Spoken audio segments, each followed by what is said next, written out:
Yo, yo, yo, we here. I just wanted to come on here and recap all the game ones of the NBA playoffs so far. So let's just get right into it.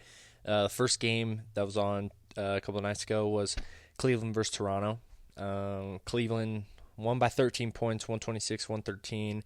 And, you know, I think coming into the series, I anticipated this being a little more of like a dogfight. I thought some of Toronto defensively could cause some problems to guys like Donovan Mitchell and James Harden. Now, James Harden's also just like really good. You can't really like stick a player on James Harden because he's just gonna set screens and he's super smart. So I don't really think that necessarily works for James Harden, especially because he's not as ISO oriented anymore. But so I thought Donovan Mitchell would have some struggles, and that just didn't really happen. Donovan Mitchell ended with like 30 points, and I thought James Harden was incredible the whole game. Just his pick and roll decision making, getting people open. When it was his time to score, he would go do it. Like he just creates good looks.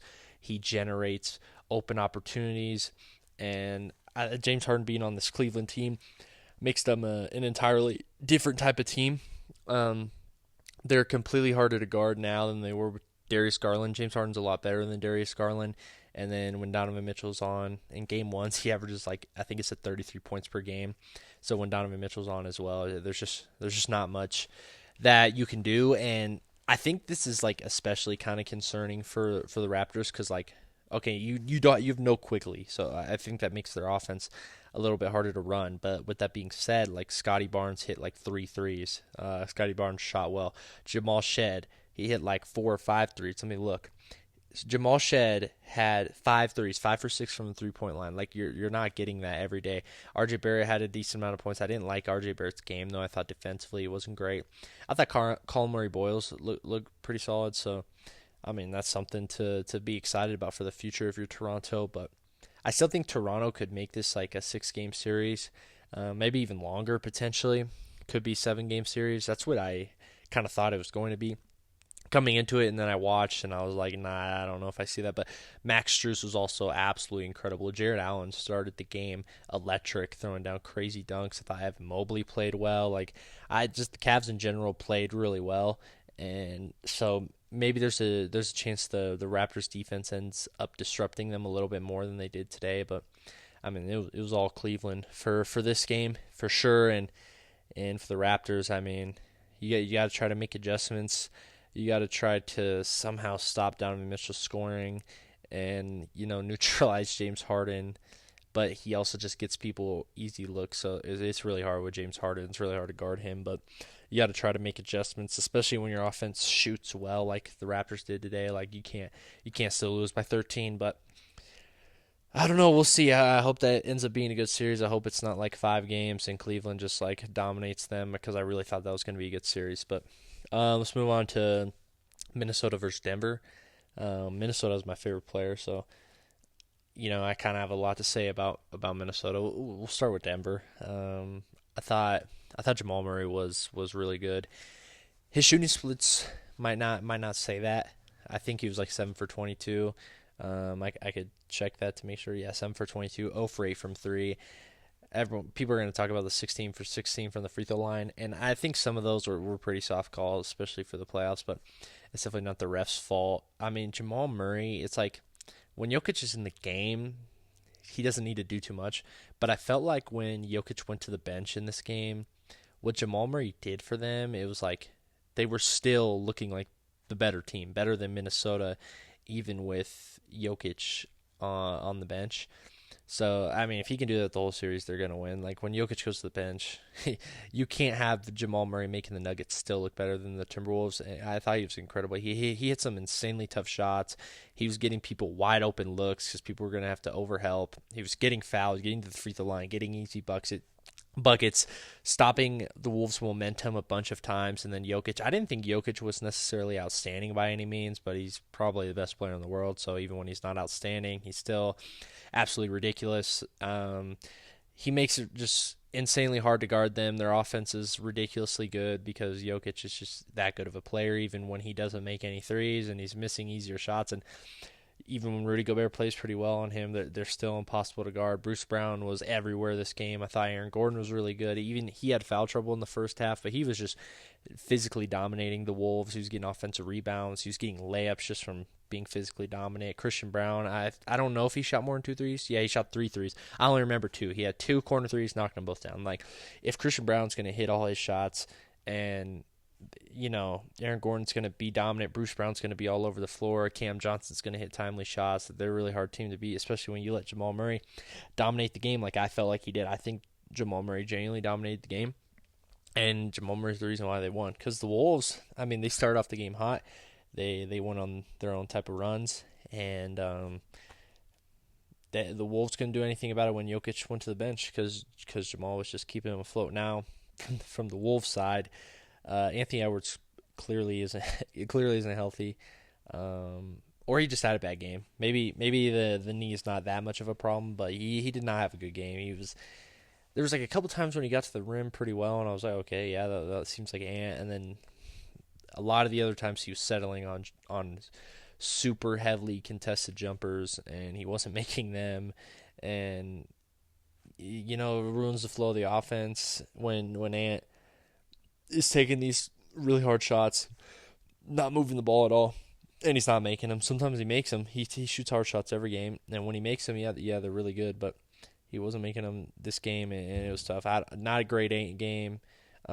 Finished with 22, 9, and 7. 3 blocks, too, which is pretty good, but he only shot 7 for 19 from the floor, 2 for 9 from 3 with 3 turnovers, 4 fouls. Like, not a good end game. Now from Rudy Gobert was really, really, really good. Offensively, like, people, when you watch Rudy Gobert, I think one of the things that people see about him is that he has no hands. He just drops passes. But today he wasn't doing that. He was catching like hard passes.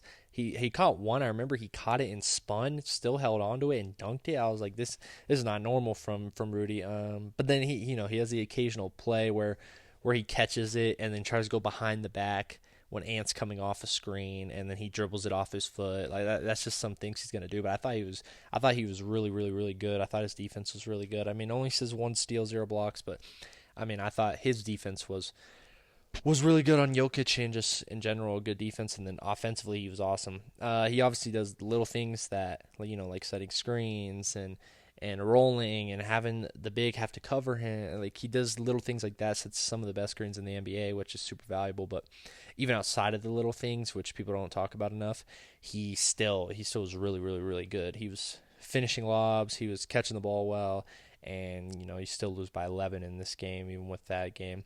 Jaden McDaniels, I thought Jaden McDaniels was decent.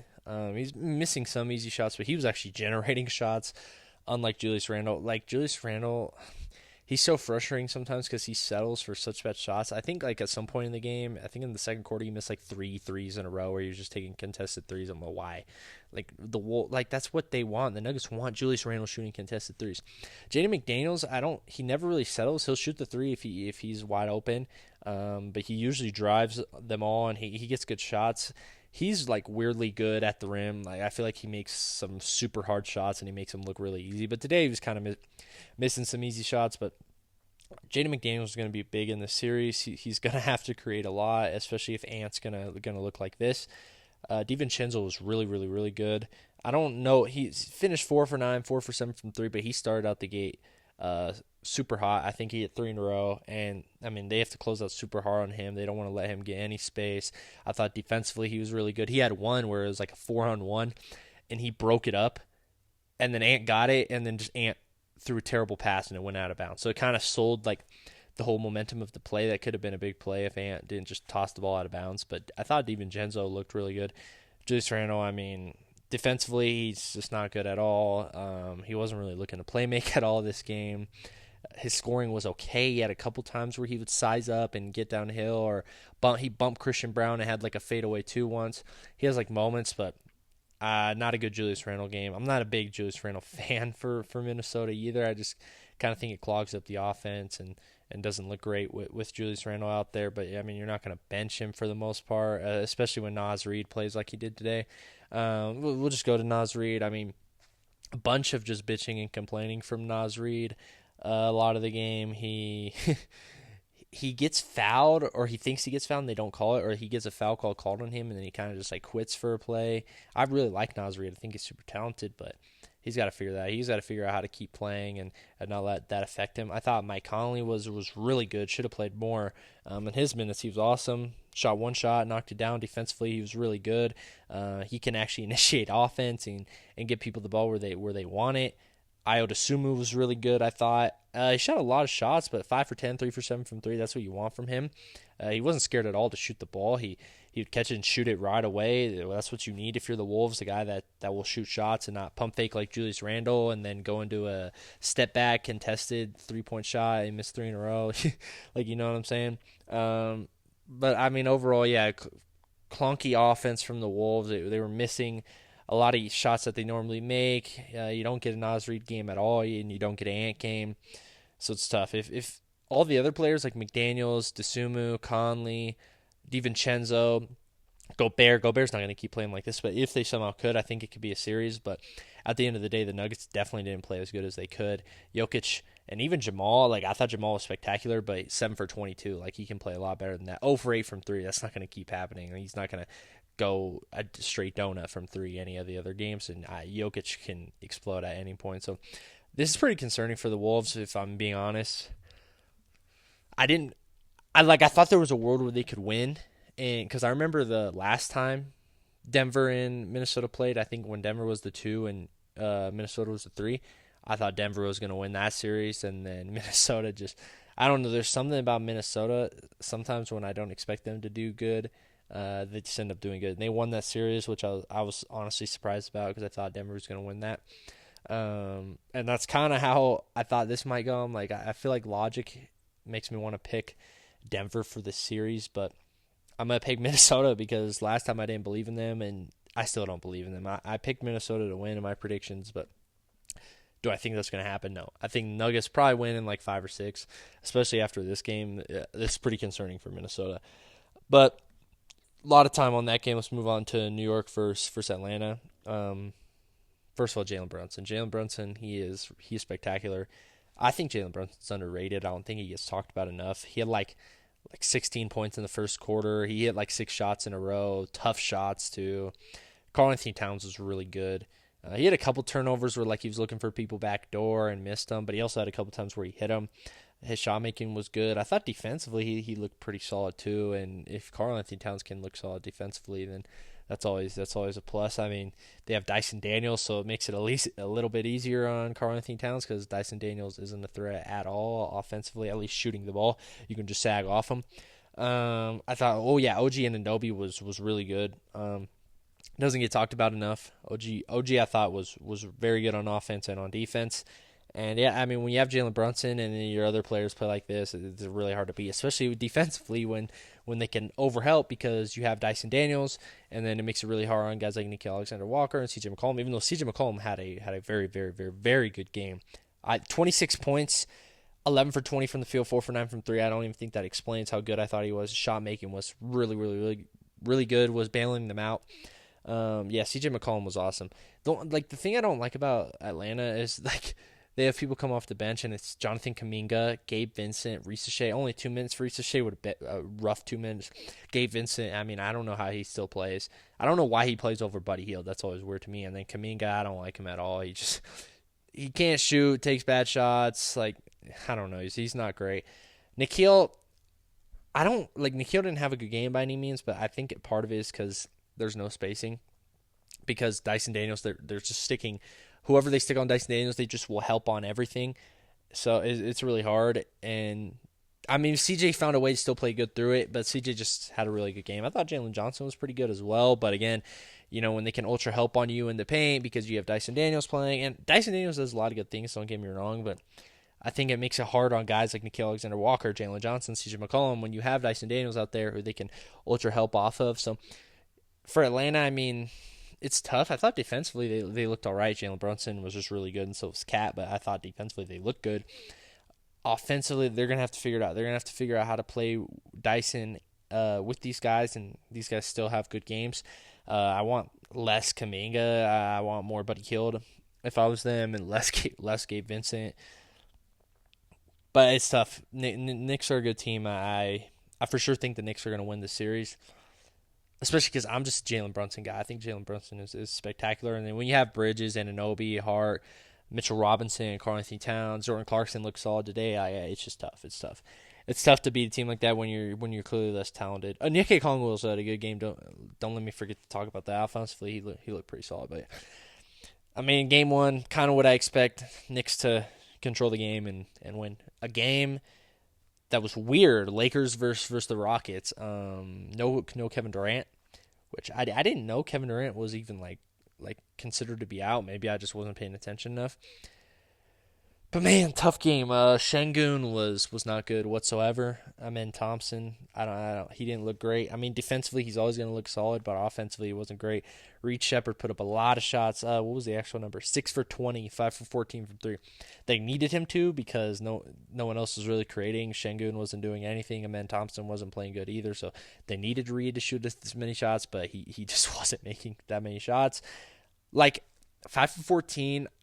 I don't think that's that bad. When you shoot that volume, they need them to. But you made, what would that be, 1 for 6 on 2-pointers? That's not good enough for Reed Shepherd. They just didn't play very good. No one really hit that many shots besides Tari Eason.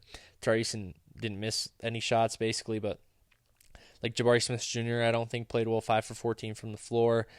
Josh Okogie had a lot of minutes, 26 minutes in this one. They need Kevin Durant back. Their offense just isn't good without Kevin Durant. They can't score without Kevin Durant. 98 points, and they all shot really bad. They need Kevin Durant very bad. So I still thought Houston was going to win this game. Honestly, I did. I don't know how the Lakers. I don't know how LeBron keeps doing this. Honestly, this Lakers roster isn't good, but LeBron at the age he is, it's just so spectacular. I mean, 19, 8, and 13 is his stat line, but he controlled the game. But obviously, Luke Kennard, he's the MVP of the game. I mean, this dude, he is like the most efficient three-point shooter, not the best, but most efficient three-point shooter like ever. But I mean, 5 for 5. He was taking. They were giving him some open looks, but he was also taking some hard shots. But Luke Kennard does way more than just shoot, too. He's a pretty dynamic player. I don't know how he gets passed around this much, and I think he's found a home with the Lakers. I mean, he was spectacular. And DeAndre Ayton was awesome. DeAndre Ayton was absolutely awesome this game. He ends up with 19 and 11, but sometimes he'll have a 19 and 11 game, and it's a bad game.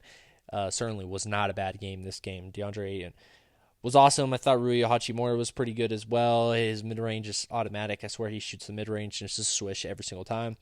Marcus Smart's a -5 in this game, but I thought Marcus Smart was awesome. I just still didn't know he had this in him. I didn't know he could play this good, if I'm being honest, but I thought he was awesome. But I mean, at the end of the day, when Luke Kennard plays like a star, I mean, genuinely like a star, and LeBron still's controlling the game and playing this well, Lakers are really good. If somehow they can get Luka Doncic to come back in this series, and probably not Austin Reeves, but maybe if they go to like 6 or 7, maybe Austin Reeves will be in there. And if Luka Doncic gets back, this is tough. This is a game the Rockets needed to win, and they didn't. So we'll see. I expect Kevin Durant to be back for Game 2. If he's back, I do think the Rockets win, but it could be a really close game because the Lakers looked really solid. Moving on to the Sunday games. Some of these games I wasn't as tuned in, like the first game, Boston versus Philadelphia. I mean, I'm watching, and even by halftime, like, Boston's just killing them. But Jason Tatum looked awesome. I know that. Jaylen Brown looked awesome. They always do. But this is like one of Jason Tatum's best games I've seen since he's came back. So that's pretty encouraging if you're a Boston fan. But Boston's amazing. Their defense is absolutely incredible. Their offense is really good. They're legit. They could win the finals, honestly. I genuinely think they could win the finals. They have so many guys. Like, you have like Baylor Shireman, Jordan Walsh, even Ron Harper Jr., who only got 4 minutes. I like him. Luka Garza, offensively he's amazing. Cueto was insane. And then you have your guys as Derek White, Peyton Pritchard, Jason Tatum, Jaylen Brown, Sam Hauser, Vucevic. Like, they're tough. This is a tough team to beat. They're really, really, really good, especially if Tatum plays like this. This is going to be tough. Because, like, from Philly's standpoint, there's not much to talk about. They weren't good. No one was really good. They're relying on VJ Edgecombe so much as a rookie. That's just tough. It's tough. Rookies don't really contribute to winning that well as rookies usually, and they're relying on VJ Edgecombe to be like damn near their second best player. So yeah, just a rough game. Boston's really good. They play good defense.